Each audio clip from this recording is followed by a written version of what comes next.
Press road હું Stanley Macwan મારી YouTube channel Gujarati Bible સ્ટડીમાં તમારું સ્વાગત છે। મારી ચેનલને તમે અત્યારે આજ ઘડી તમે સબસ્ક્રાઈબ કરી લો અને સ્વરાગાનમાં તમે વધતા જાઓ।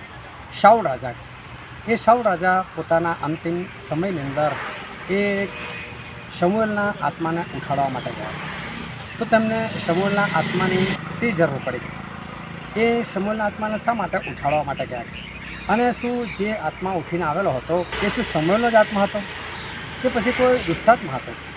શું મેલી વિદ્યા કરનારે કોઈ સ્ત્રી એ ઈશ્વરના એક સંતના આત્માને પાછો બોલાવી શકે છે? આ સગળા પ્રશ્નોના જવાબ જાણવા માટે આ વિડીયોને આખો જોઈએ।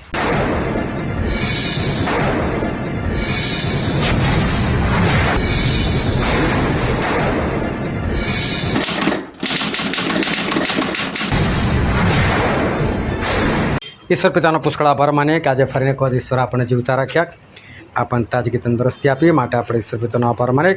આવો ઈશ્વર પિતાના વચન તરફ જઈએ અને બાઇબલની અંદરથી શમૂએલનું પહેલું પુસ્તક તેનો 28મો અધ્યાય અને આપણે વાંચીશું તેની પહેલી કલમથી લઈને તેની 14મી કલમ સુધી। તે દિવસોમાં એમ બન્યું કે ઇઝરાયલ સાથે લડવાને ફલિસ્તીઓ પોતાના સૈન્ય એકઠા કર્યા અને આખીશે દાઉદને કહ્યું, તારે તથા તારા માણસોએ મારી સાથે સૈન્યમાં આવવું પડશે, એમ તારે ખચિત જાણવું। દાઉદે આખીશે કહ્યું, સારું, તે પરથી તારો સેવક શું કરવાનો છે તે તને માલુમ પડશે। પછી આખીશે દાઉદને કહ્યું, એમ હોય તો હંમેશા માટે હું તને મારો શિર રક્ષક બનાવીશ। હવે શમૂએલ મરણ પામ્યો હતો ને સર્વ ઇઝરાયેલે તેને સારું શોક કરીને તેને રામામાં એટલે તેના પોતાના જ નગરમાં દાટ્યો હતો। સાઉલે ભુવા તથા જાદુગરોને દેશમાંથી કાઢી મૂક્યા હતા અને ફલિસ્તીઓ એકઠા થયા ને આવીને સુનેમમાં છાવણી નાખી। શાઉલે સર્વ ઇઝરાયેલને ભેગા કર્યા ને તેઓએ ગિલ્બોઆમાં છાવણી નાખી। સાઉલે ફલિસ્તીઓનું સૈન્ય જોયું ત્યારે તે બીધો, તેનું હૈયું બહુ થરથરવા લાગ્યું અને શાઉલે યહોવાની સલાહ પૂછી ત્યારે યહોવાએ તેને સ્વપ્નથી કે ઉરીમથી કે પ્રબોધકોની મારફતે કંઈ પણ ઉત્તર આપ્યો નહીં। ત્યારે સાઉલે પોતાના ચાકરોને કહ્યું કે મેલી વિદ્યા જાણનાર કોઈ સ્ત્રીને મારે સારું શોધી કાઢો કે હું તેની પાસે જઈને તેને પૂછી જોઉં। તેના ચાકરોએ તેને કહ્યું, જો એન દોરમાં મેલી વિદ્યા જાણનાર એક સ્ત્રી છે। સાઉલે વેશ બદલવાને જુદા વસ્ત્રો પહેર્યા ને તે તથા તેની સાથે 2 માણસો ચાલીને રાત્રે તે સ્ત્રી પાસે ગયા। તેણે તેને કહ્યું, કૃપા કરીને તારા સાધેલા ભૂતની મદદથી મારું ભવિષ્ય જો ને જેનું નામ હું તને કહું તેને મારે સારું હાજર કર। તે સ્ત્રીએ તેને કહ્યું, જો શાઉલે શું કર્યું છે તે તું જાણે છે, એટલે કે તેણે ભુવાઓને તથા જાદુગરોને દેશમાંથી નાબૂદ કર્યા છે, તો મને મારી નંખાવવાને માટે તું મને ફાંદામાં પાડવા કેમ માંગે છે? ત્યારે સાઉલે તેની આગળ યહોવાના સોગંદ ખાઈને કહ્યું કે જીવતા યહોવાના સમ કે આને લીધે તને કંઈ પણ નુકસાન થશે નહીં। ત્યારે તે સ્ત્રીએ પૂછ્યું, તારે સારું હું કોને ઉઠાડી લાવું? તેણે કહ્યું, મારે સારું શમૂએલને ઉઠાડી લાવો। તે સ્ત્રીએ શમૂએલને જોઈને મોટી બૂમ પાડી અને તે સ્ત્રીએ સાઉલને કહ્યું કે તે મને કેમ ઠગી છે, કેમ કે તું તો સાઉલ છે। રાજાએ તેને કહ્યું, બીમાં તું શું જુએ છે? તે સ્ત્રીએ સાઉલને કહ્યું કે હું એક દેવને ભૂમિમાંથી ઉપર આવતો જોઉં છું। તેણે તેને પૂછ્યું કે તેનો દેખાવ કેવો છે? તેણે કહ્યું કે એક વૃદ્ધ પુરુષ ઉપર આવે છે અને તેણે જામો પહેરેલો છે। શાઉલ જાણી ગયો કે એ શમૂએલ છે, તેથી તેણે પોતાનું મુખ ભૂમિ સુધી નમાવીને તેણે પ્રણામ કર્યા। ઈશ્વર પિતાનું વાંચેલું વચન આપણા માટે પુષ્કળ આશીર્વાદિત છે અને ઈશ્વર પિતાનું વચન સત્ય છે અને બાઇબલનું વચન કે છે કે તમે સત્ય જાણશો અને સત્ય તમને મુક્ત કરશે। ખૂબ ધ્યાનથી આજનું વચન સમજજો। અહીંયા જે ઘટના આપવામાં આવેલી છે એ ઘટનાને લઈને ઘણા બધા લોકોને ઘણો બધો સંદેહ છે। કોઈ આ શમૂએલના આત્માને દુષ્ટાત્મા સમજે છે કે આ શમૂએલનો આત્મા નહોતો પણ કોઈ દુષ્ટાત્મા આવેલો, કારણ કે જાદુક્રિયાથી કદી ઈશ્વરના લોકોનો આત્મા જે છે એ ના આવી શકે અને જાદુક્રિયાથી કોઈ ઈશ્વરના સેવકનો આત્મા ના બોલાવી શકે। એ વાત સાચી પણ છે કે કદી પણ જાદુક્રિયાથી આત્મા ના આવે અને સભા શિક્ષકના પુસ્તકમાં તો લખેલું પણ છે કે ઈશ્વરનું વચન ત્યાં એવું કહે છે કે માણસની પાસે આત્માને રોકવાની શક્તિ નથી, એટલે માણસ કદી કોઈના આત્માને બોલાવી શકતો નથી. હા, દુષ્ટ આત્મા એ આ પૃથ્વી પર જ છે, એટલે એ શેતાન એને બોલાવે વસ્તુ અલગ છે, કે જાદુ ક્રિયાથી શેતાનનો આત્મા આવે એ વસ્તુ અલગ છે. પણ આ ઘટનાને આપણે ધ્યાનથી સમજીશું અને ઈશ્વર આપણને શું કહેવા માગે છે એ આપણે જોઈશું.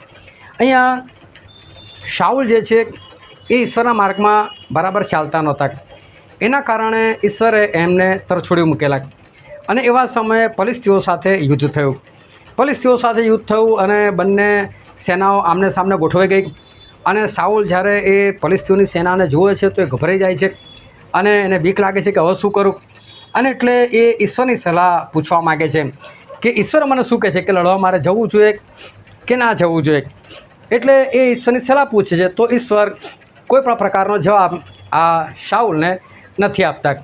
હવે શાઉલ પાસે ઈશ્વરની વાણી નથી આવતી.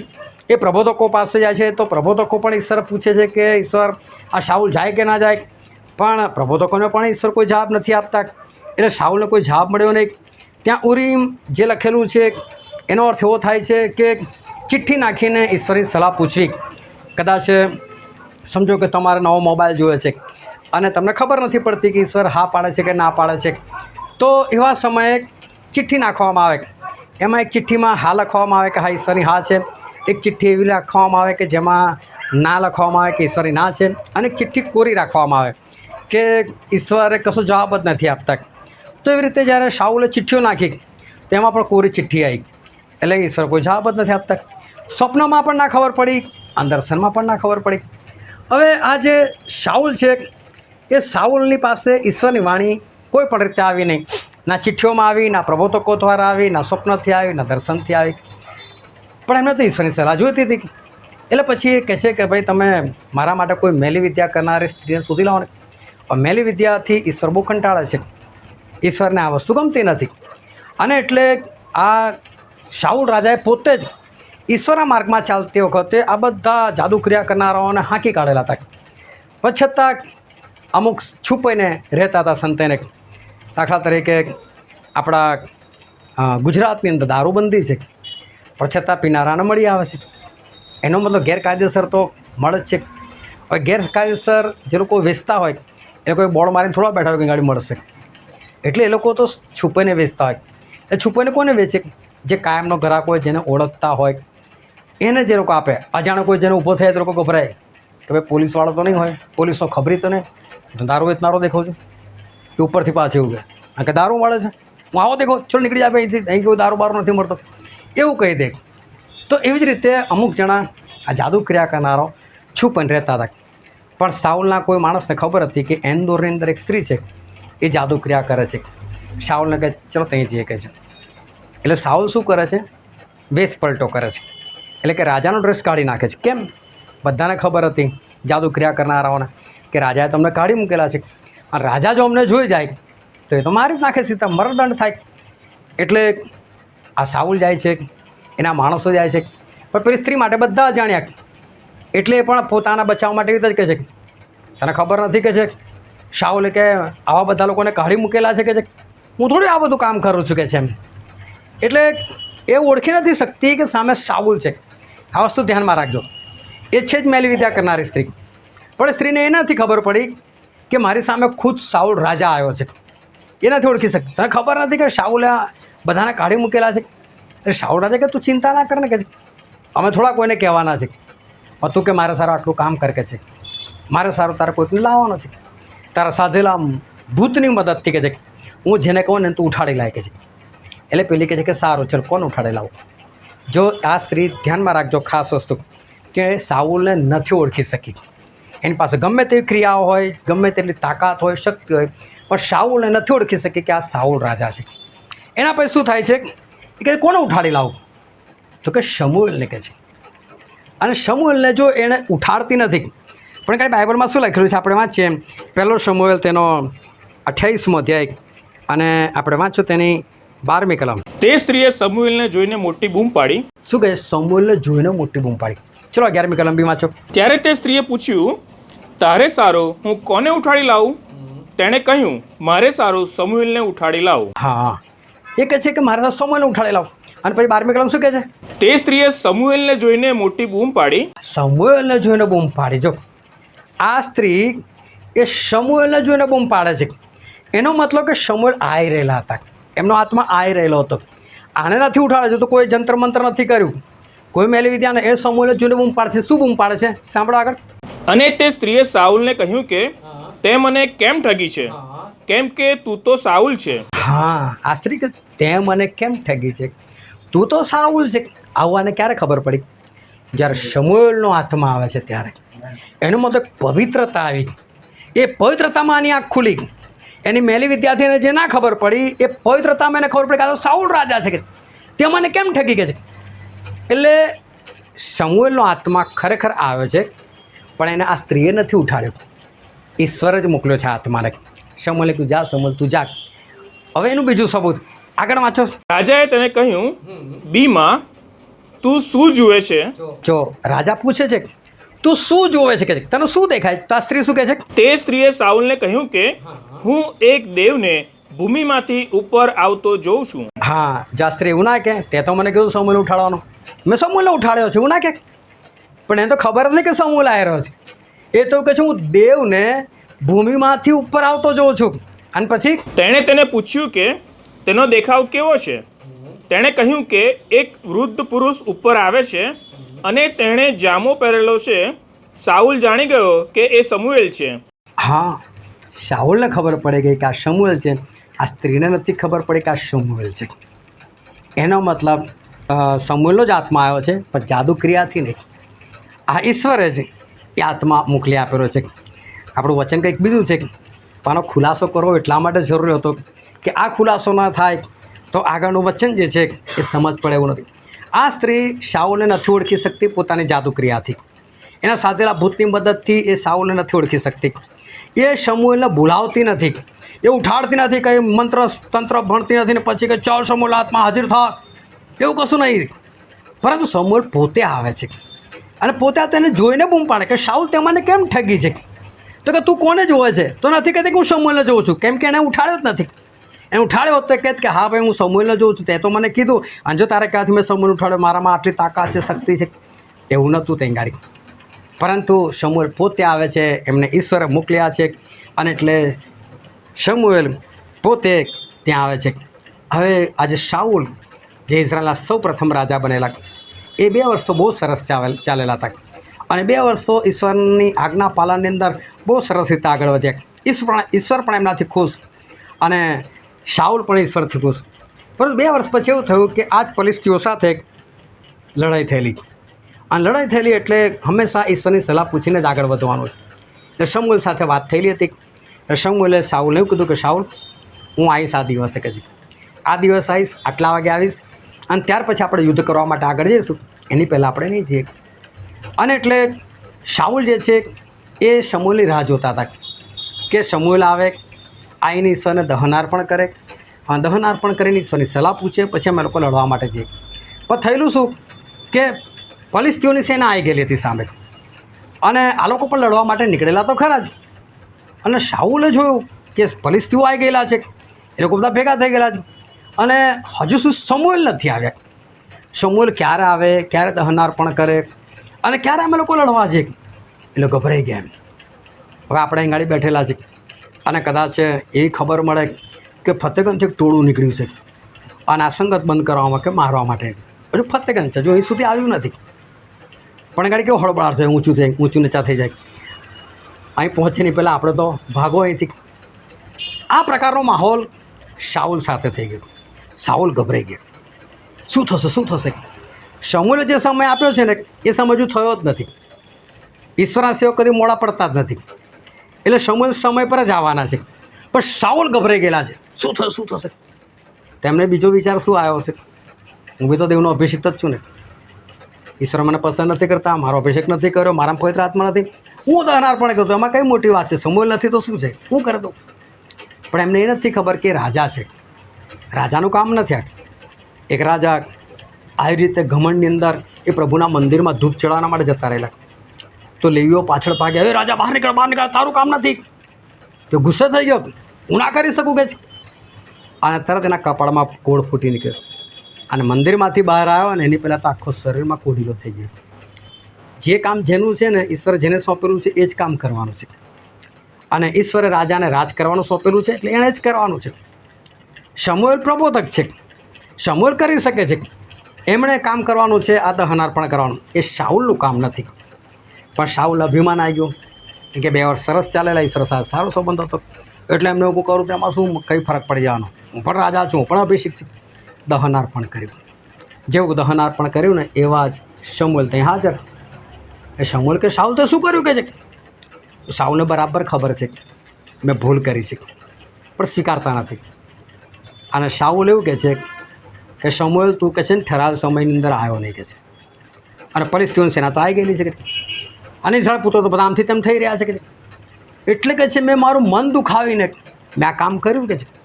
એટલે કબૂલ કરે છે કે ભાઈ આ કામ મારે નહોતું કરવું જોઈએ તું, પણ મેં મન દુખાવીને કર્યું છે. પણ બહાનું આખું બીજું કાઢે છે, તું ના આવ્યો ને એટલે મારે કરવું પડ્યું, તું સમયસર નથી આવ્યો કે છે. એવું શમૂએલને કહે છે. અને શમૂએલ કહે છે કે શાઉલ આ તે મૂર્ખાઈ કરવી છે, આ તારે નહોતું કરવું જોઈએ તું, આ તે મૂર્ખાઈ કરે છે. અને જો તે ઈશ્વરની નજરમાં સારું કર્યું હોત ને તો ઈશ્વરે તારું રાજ્ય સદાના માટે સ્થાપ્યું હોત. પણ હવે નહીં કહે છે, હવે ઈશ્વર પોતાનો મનગમતો પુરુષ શોધી કાઢેલો છે. અને દાઉદની વાત કરી, નામ ના લીધું પણ કહી દીધું કે ઈશ્વરે પોતાનો મનગમતો પુરુષ એ શોધી કાઢ્યો છે. હવે આ જે શાઉલ છે એ શાઉલે ભૂલ કરી, અભિમાન કર્યું, દહનાર્પણ કર્યું, પણ આ વાત એમણે માની નહીં, એ વાત એમણે કબૂલ કરી નહીં. ઈશ્વરે જે કીધેલું તો એ કરવું નહીં, અને છતાં એમણે કબૂલાત પણ નથી કરી. તો પણ ઈશ્વરે ફરી એક બીજું કામ સોંપ્યું અને શમૂએલને કીધું કે શમૂએલ, ઇઝરાયલ પુત્રો જ્યારે મિસ્ર દેશમાંથી નીકળેલા રસ્તામાં હતા ને ત્યારે અમાલેકીઓ લોકોને બહુ હેરાન કરેલા.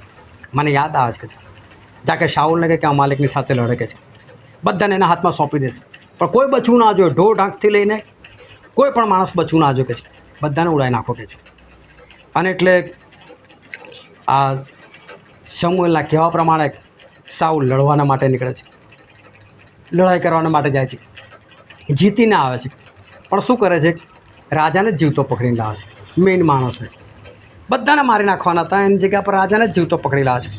એટલું જ નહીં, સારા સારા હૃષ્ટપુષ્ટ જે પશુઓ મળ્યા ને એ પશુઓને પણ લઈ આવ્યા.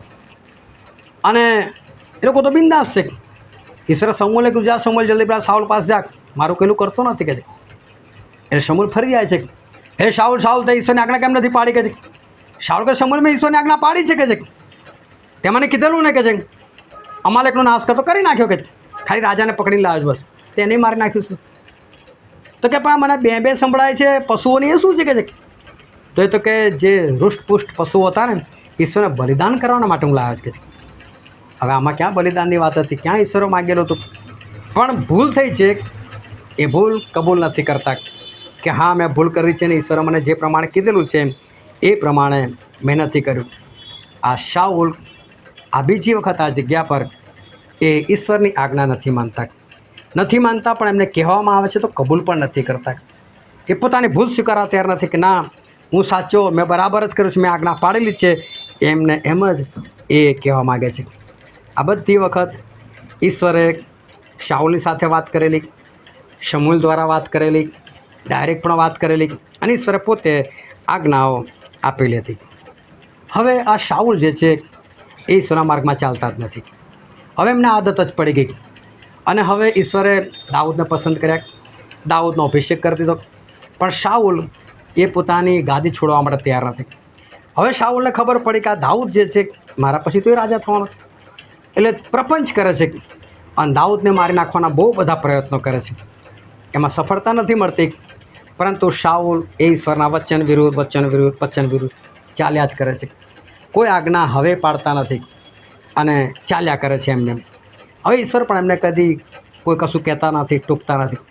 તમે જો કે માણસ એક વખત આજ્ઞા ભંગ કરે, 2 વખત કરે, એને ખબર છે કે હું કરી રહ્યો છું અને એને કહેવામાં પણ આવે, અને છતાં પેલો ના માને, કે ખરો કે મેં આવું કર્યું છે, પણ એનું બહાનું કંઈક અલગ બતા મારે કરવું પડ્યું એમ, એટલે કે મારી ભૂલ નથી. એ આખો દોસ્તનો ટોપલો કોઈ બીજા પર નાખે છે. તો પછી જ્યારે એવું થાય છે ને ત્યારે ઈશ્વર વારે ઘડે પછી એની પાછળ નથી પડી રહેતા. પછી ઈશ્વર એને છોડી દે છે કે જ્યારે કોઈ માણસ જાણી જોઈને ઈશ્વરની આજ્ઞા પાડવા જ નથી માગતો, અવળો જ ચાલવા માગે, તો પ્રભુ થોડા પકડી રાખે રે. તો પ્રભુ કે ભાઈ જા, તારે જે પ્રમાણે જીવતો તો તું જીવ્યા જ કર. ઈશ્વર આજ્ઞા કોને આપે? કે જે માનતું હોય, પણ જે માનવા જ તૈયાર ના હોય અને તોડ્યા પછી પણ કબૂલ કરવાના તૈયાર હોય કે હા મારી ભૂલ છે, તો પછી ઈશ્વર એને સામેથી કઈ રીતે આજ્ઞા આપે? હવે શાઉલ માટે કોઈ પણ આજ્ઞા આવતી નથી. શાઉલ એની રીતે એ બેફામ બનીને એ જીવન જે છે એ જીવ્યા કરે છે. હવે શું થાય છે? શાઉલ 70 વર્ષના થઈ ગયા, હજુ હટ્ટા કટ્ટા છે, હજુ પણ જોરદાર યોદ્ધા છે, હજુ પણ 1000ને મારી શકે એવી શક્તિ છે, હજુ બળ એવું ને એવું જ છે. અને 70 વર્ષના થઈ ગયા અને ફરી એકવાર ફલિસ્તીઓ સાથે લડાઈ થઈ. પણ આ વખત એવું થયું, શાઉલ ગભરાઈ ગયા. જે આપણે વચન વાંચ્યું ને 28 અધ્યાય, એ જ ઘટના. શાઉલ ગભરાઈ ગયા ને એટલે વિચારે છે ઈશ્વરની સલાહ લઉં. હવે ઈશ્વરની સલાહ લેવા માટે ભાગદોડ કરે છે. આપણને એવું કે ઈશ્વર શાઉલને જવાબ કેમ નથી આપતા?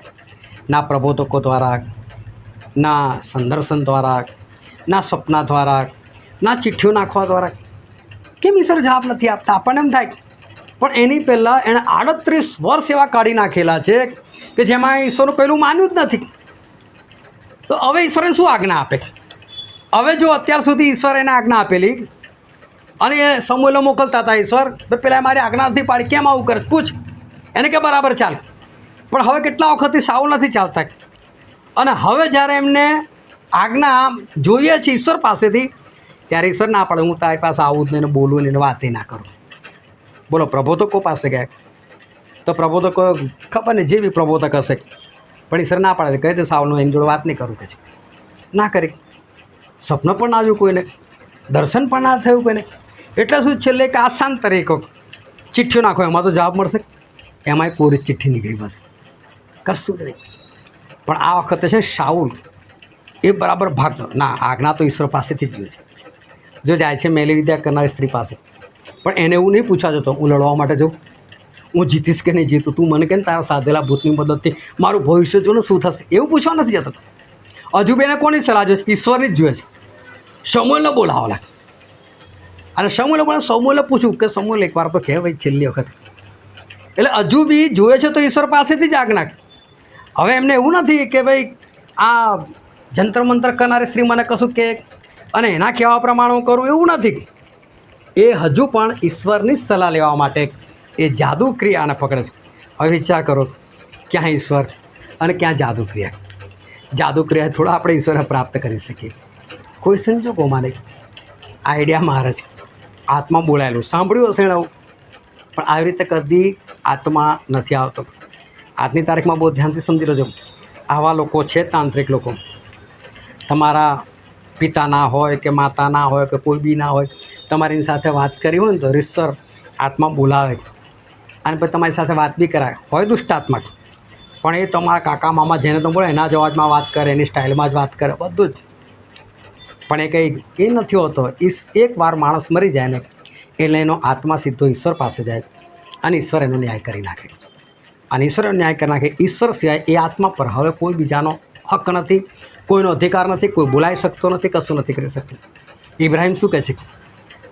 કયો ધનવાન, તું આ બાજુ નહીં આવી શકે અને લાજરસ પેલી બાદ નહીં જાય. હવે મારાથી ના મોકલાય અને ધરતી પર બી ના મોકલાય, તારા બાપના ઘરે ના મોકલાય, વાર્તા ખરા. હવે મારો બી હક નહીં, હું એનો બાપ ખરો, પણ અધિકાર કોઈનો નહીં.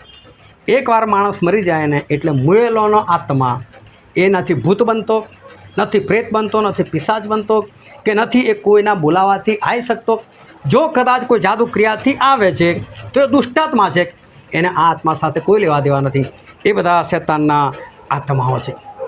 હવે આ શાઉલ એવો રસ્તો પકડે છે કે લાઈને આવી રીતે સમૂહના આત્માને બોલાવો. પણ ઈશ્વરને દયા આવી ગઈ કે બહુ ધમપછાડા કરે છે મારી સલાહ માટે. માનતો તો છે નહીં, પણ કેટલા બધા ધમપછાડા કરે છે. લાય છેલ્લી વાર એ બી કરી લેવા જા. એટલે પછી ઈશ્વર એ શમૂએલનો મોકલે, જા શમૂએલ, છેલ્લી વખત તું વાત કરી લે છે.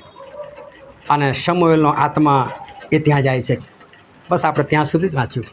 પણ આગળ એ શાઉલ જે છે એ શમૂએલને દંડવત કરે છે. અને પછી શમૂએલ કહે છે, બોલ તું મને કેમ ઉઠાડી લાવે છે? કે છે તાર લીધે મારે આવવું પડ્યું, કેમ તે મને બોલાય છે? તો કે આવું આવું થયું છે, લડાઈ થઈ છે, શું કરું કે છે. એટલે છેલ્લી વખત આ શમૂએલે સલાહ આપી કે જો કાલે તું અને તારા છોકરા મારી સાથે હશો, મારી સાથે મતલબ તમે મરવાના અને તમે અધોલોકમાં જવાના છો કે છે. આ વાત કહી દીધી. હવે તમે લોકો મરવાના એ નક્કી થઈ ગયું. જો અત્યાર સુધી સાઉલે માન્યું નથી અને હવે ફરી એ ઈશ્વરની આજ્ઞા પ્રાપ્ત કરવા માટે ભયંકર ધમપછાડા કરે છે.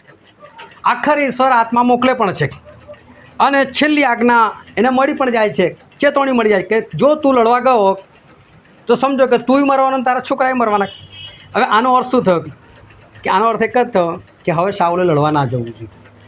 એણે ફલિસ્તીઓને કહી દેવું જોઈએ, ભાઈ સલાહ કરી નાખો મારી સાથે, કાં તો મને કહો દર વર્ષે કેટલું મારે દંડ ભરવાનો કે કેટલું સૂન આપવાનું મને કહી દો, અમે તમારા તાબેદાર, પણ લડવા તો નહીં આવું. કેમ કે શમૂએલે કહી દીધું છે કે લડવા ગયા તો તમે મૃત્યુ તમે પામશો. અને વાંચો જે આપણે વચન વાંચેલું પહેલો શમૂએલ તેનો 28મો અધ્યાય અને આપણે વાંચીએ 15મી કલમથી. શમૂએલે સાઉલને કહ્યું કે તે શા માટે મને ઉઠાડી લાવીને હેરાન કર્યો છે?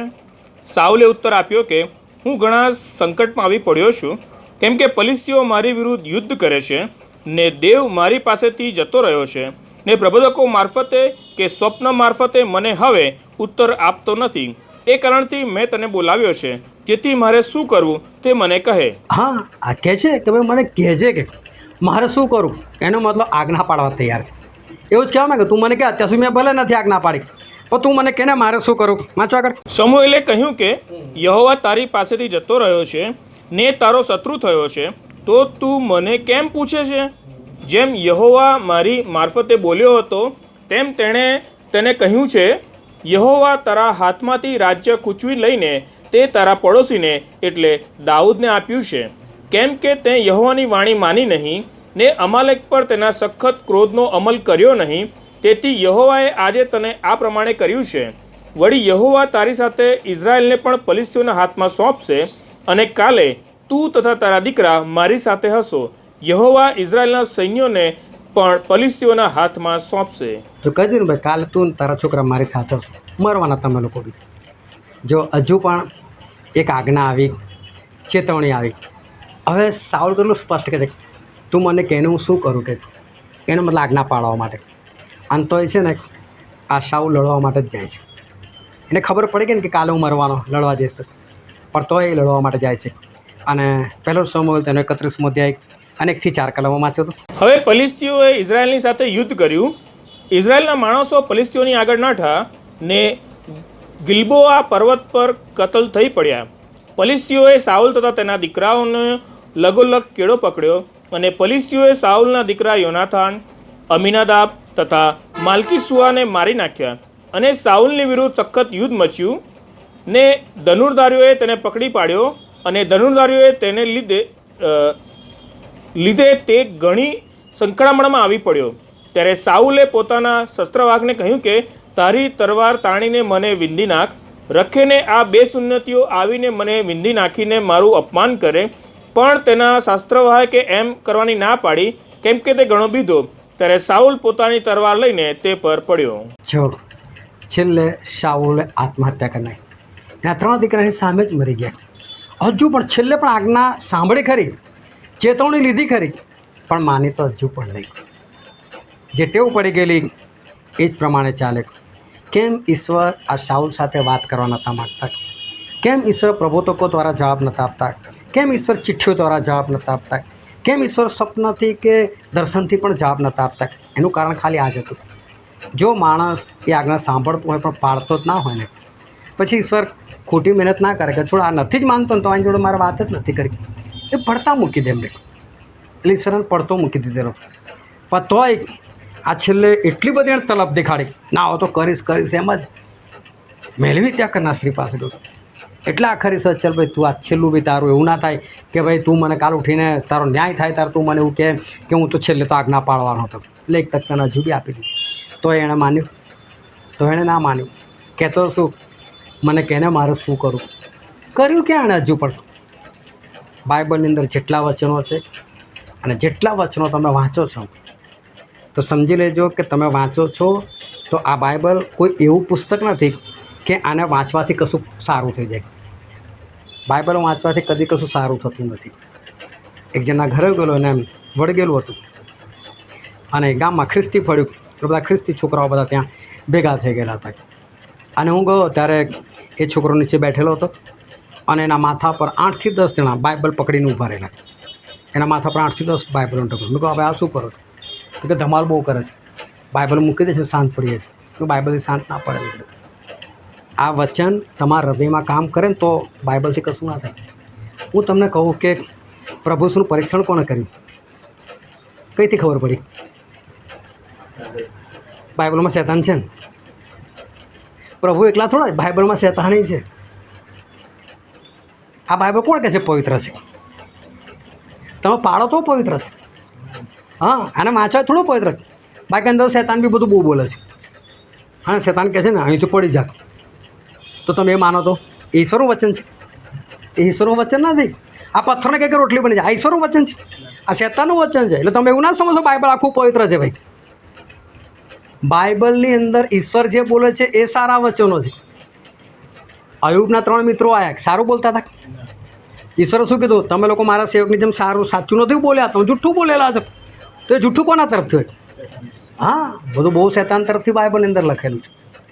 શેતાન તરફથી કહેવાનો મતલબ ઈશ્વરે લખાયું છે, પણ શેતાનના વચનો છે અંદર, એ આપણે નથી પાડવાના. અને ઈશ્વરના વચનો બી તમે હૃદયમાં રાખીને પાડો ને તો એવું કહી શકાય કે તમે બાઇબલને પવિત્ર માનો છો. બાકી જ્યાં છપાય ત્યાં જોઈ લેજો, થોડી બોડી સહી આમ તેમ ફેલાઈ જાય ને તો કાગળ ફાડીને ફેંકી દે, પસ્તી થાય ને બાળી નાખે, કાં પસ્તીમાં આપી દે. એ લોકોને કશું નથી થતું. ઈશ્વર કોઈ લોકોને સજા નથી કરતા. આ એક પુસ્તક છે.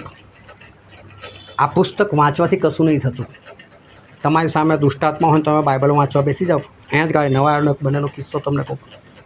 અહીંયા આગળ ઢાળ પર એ છોકરાની પાછળ દુષ્ટાત્મા, અને એ દુષ્ટાત્માની પાછળ થઈ ગયો અને એને યાદ આવ્યું કે બાઇબલથી દુષ્ટાત્મા ભાગી જાય. એટલે ફટાફટ ઘરમાં જઈને બાઇબલ ખોલીને આમ જ વાંચવા લાગ્યો. કયું ખોલ્યું છે બી નહીં. અને પછી દુષ્ટાત્મા સામેથી વાંચે. આજ કાઢી ખોલ્યું છે ને તમે યશાયા પ્રબોધકનું પુસ્તકના અધ્યાયના કલમ ને લઈને હું વાંચીને બતાવું. લે, મને ખબર છે વાંચવાથી નહીં દુષ્ટાત્મા ભાગી જતો. પેલા લોકોએ કીધું ને પ્રેતના કૃત્ય વાંચજો કે પાઉલ જે ઈસુનો પ્રગટ કર્યો છે ને ઈસુના નામથી કહું છું ભાગ. તો કે પાઉલને ઓળખું છું, ઈસુને ઓળખું. તમે કોણ કહે છે? ભલે તમે ઈસુનું નામ લેતા હોય, પણ તમે યોગ્ય છો ઈસુનું નામ લેવા માટે કે અમે લોકો ભાગ્યે મારીને નાગા કરીને ભગાડ્યા? એટલે એ ના સમજશો કે બાઇબલ છે તો બધું સારું થઈ જશે. બાઇબલ વાંચવા માટે નથી. જ્યારે વાંચો છો ને ત્યારે અંદર જે લખેલું છે ને પાડવા માટે છે. અને જો તમે પાડતા ના હોય તો તમને બાઇબલ વાંચવાનો કોઈ અધિકાર જ નથી. વાંચશો જ નહીં. જો ના પાડવું હોય તો વાંચશો નહીં. સંગતમાં જેને તમે જે સેવક છે તમારે ના માનવું હોય તો સંગતમાં જવાનું જ નહીં. શું કામ જવાનું? શાનામાં ટાઈમ વેસ્ટ કરવાનો? જો ફિલ્મ કરે, ફિલ્મના ગીતો સાંભળો, બીજું બધું જુઓ. જો તમારે નથી જ પાડવું તો પછી શું કામ સંગતમાં આવવાની જરૂર છે? અને માટે ઈશ્વર એવા જ લોકોને આજ્ઞા આપે છે જે લોકો આજ્ઞા પાડવા માટે તૈયાર છે. પણ જેને આજ્ઞા નથી પાડવી એને ઈશ્વર આજ્ઞા આપવા માટે પણ તૈયાર નથી. આ વચન એ તો પાળવાના માટે છે.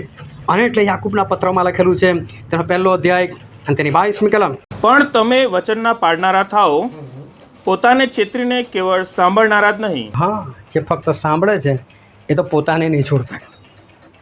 એ તો પોતાની સાથે બી દગો રમે છે. વિચાર કરવાનો, જેવો ભૂંડો માણસ કોણ?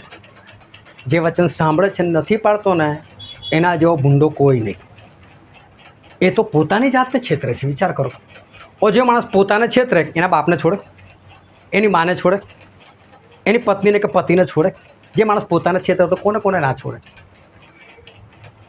અને માટે ધ્યાનથી સમજજો, આજ્ઞા એટલા માટે છે કે તમે પાળો. ઈશ્વર તમારી સાથે વચન ત્યારે જ બોલે કે તમે પાળવા માટે તૈયાર હો. બાઇબલ તમે વાંચો છો તો એનો અર્થ કે તમારે એને પાળવાનું છે. આ શાઉલ એ પાળતા નહોતા ને એટલે ઈશ્વર એની સાથે વાત કરવા માટે તૈયાર નહોતા. હું તમને બી સ્પષ્ટ કહું, એ ઈશ્વર કદી બદલાતા નથી. જો તમે પણ નહીં પાડો તો કાલ ઉઠીને ઈશ્વર તમારી સાથે પણ વાત કરવાનું બંધ કરી દેશે. સેવક સાથે બી વાત કરવાનું બંધ કરી દેશે. તમારી સાથે કોઈ વાત નહીં કરે. કેમ? તમે પાડતા નથી. અને માટે આપણે વચનના પાડનાર છે. ગમે તે થાય પણ ઈશ્વરે વચન એના માટે આપ્યું છે કે આપણે પાડીએ.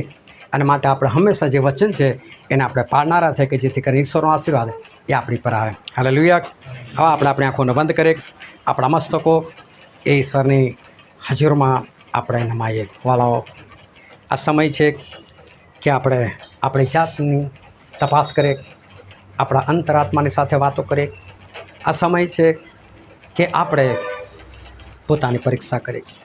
શું હું આજે સંગતમાં જાઉં છું, વચનો સાંભળું છું, તો શું હું પાડું છું? હું બાઇબલ વાંચું છું, તો શું હું એ બાઇબલના વચન પ્રમાણે જીવન જીવું છું? જો મને સ્વપ્ન આવે છે અને મને સ્વપ્નનો મતલબ બતાવવામાં આવે છે, તો શું હું એ સ્વપ્ન પ્રમાણે ઈશ્વરના વચનના આધીન થઉં છું? જો મને દર્શન થાય છે, તો દર્શનમાં મને જે ઈશ્વર કહેવા માગે છે એ પ્રમાણે કરું છું. જો તમે નહીં કરો, તો કાલ ઉઠીને ગમે ત્યારે ઈશ્વર એ તમારી સાથે વાતચીત કરવાનું બંધ કરી દેશે. કારણ કે ઈશ્વર આજ્ઞા એના માટે આપે છે કે આપણે આજ્ઞાઓ પાળનાર થઈએ. ઈશ્વર વચન એના માટે આપે છે કે આપણે એને પાળનાર થઈએ. સંગત એટલા માટે છે કે જે કે આપણે શીખીએ છીએ એને પાળવાનું છે. પણ જો આપણે નહીં પાડીએ, તો ઈશ્વર આપણો સાથ છોડી દેશે. અને જો ઈશ્વર આપણો સાથ છોડી દેશે, તો પછી આપણે કંઈના પણ નહીં રહે. મોત આપણું નિશ્ચિત છે. અને માટે સાઉલ પરથી આપણે શીખીએ કે આપણે સાઉલ જેવા ના થઈએ, પરંતુ આપણે ઈશ્વરના વચનો જે વાંચીએ છીએ, જે સાંભળીએ છીએ, એને આપણે પાળનાર થઈએ. આ વચન સમજવા માટે, ગ્રહણ કરવા માટે, એ પ્રમાણે ચાલવાના માટે પ્રભુ ઈસુ ખ્રિસ્તની કૃપા આપણા દરેક પર થાય.